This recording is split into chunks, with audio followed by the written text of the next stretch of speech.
All right, so I've hit reset. We've scrolled back to the top of the program, which is pretty important when you're screwing around and doing stuff like that. I have op stop turned on, so we're gonna stop after every tool where I have an M1. I have coolant off, so hopefully we can get a good couple shots of this. And I haven't run this program yet, so hopefully we don't crash. So the first thing that should happen is the second turret should index to a drill chuck, which is just a piece of crap in this machine, and I'm using that as something to feed the bar out to. So let's do that. Okay, so the machine is at MO, and what I'm going to do is I'm going to open my collet. We're going to feed the bar out. We're going to close the collet, pull back a little bit, a little too much for me. Let's see what happens there. I'm gonna close the door a little bit and put my safeties on because there might be chips flying, and I'm gonna hit start. And the next thing that should happen is that turret should go back home and we should hit an op stop. Next thing that's gonna happen is the spindle is gonna come on, and that turning tool is gonna do its facing pass. It's gonna jump back out and do a couple turning passes, and we're gonna get out of there.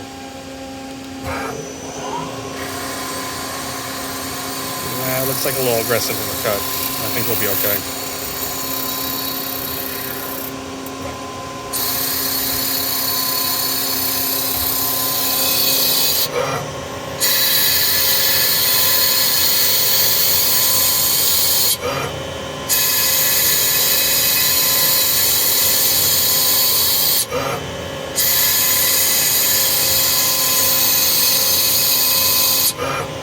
Normally I would have these depth of cuts turned way up and this would have been done by now, but this is just pretty for the camera.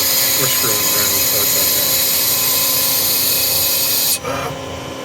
Right now we're cutting a 937, so this is where the control is doing its magic, breaking that profile we told it up, doing more and more passes.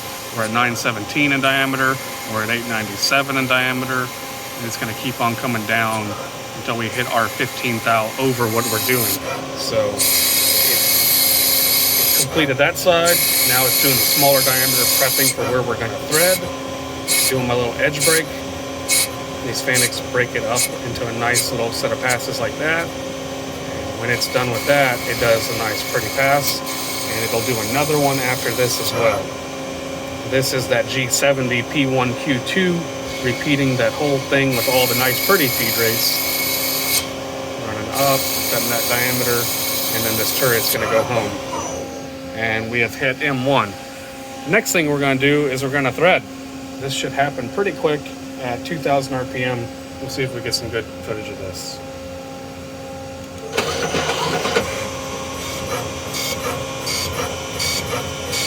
Yeah, that's ripping on with it. That's feeding at about 140 something inches a minute, 160. Can't really read the control.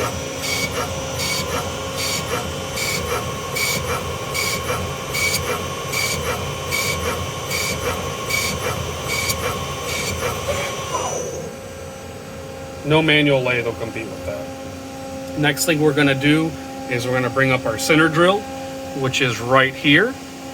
This second turret is going to index and come down, and it's going to drill that. It might squeal pretty loud. I've got the center drill going about 400 thou deep. Let's see what happens.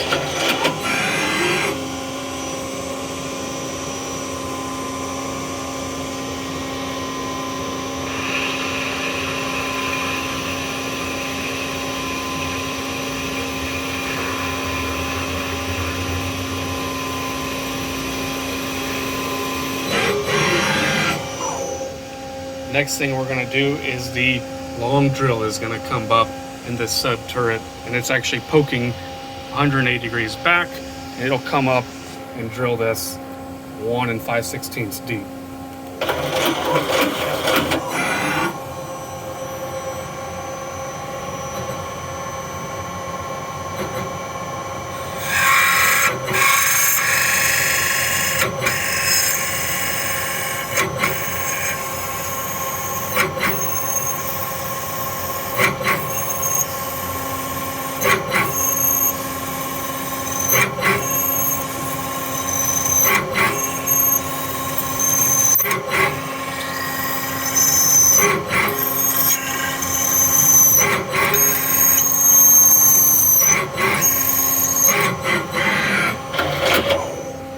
So that turret did its job, got the heck out of the way. We can see we have a drilled hole. Now we're going to part off. The part is going to fall on the conveyor. For something on a production run, we wouldn't let it fall down there. We would have the parts catcher installed, because this brass probably will get dented slightly.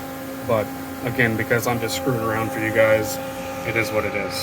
So that's his start, and you should be able to hear the spindle ramp up as we hit that constant surface footage.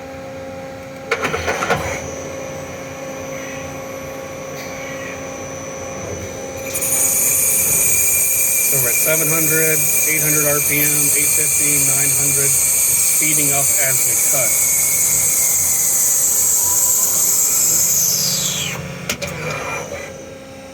That's it. Now, if we wouldn't have been stopping the machine, it's only got a cut time of 3 minutes and 28 seconds. That's pretty quick. My conveyor is taking the part out the machine. It should fall into the bin here in a second. Again, we would typically have the parts catcher pulling the part to the part conveyor. It's much more protected. But again, like I said, we're just screwing around.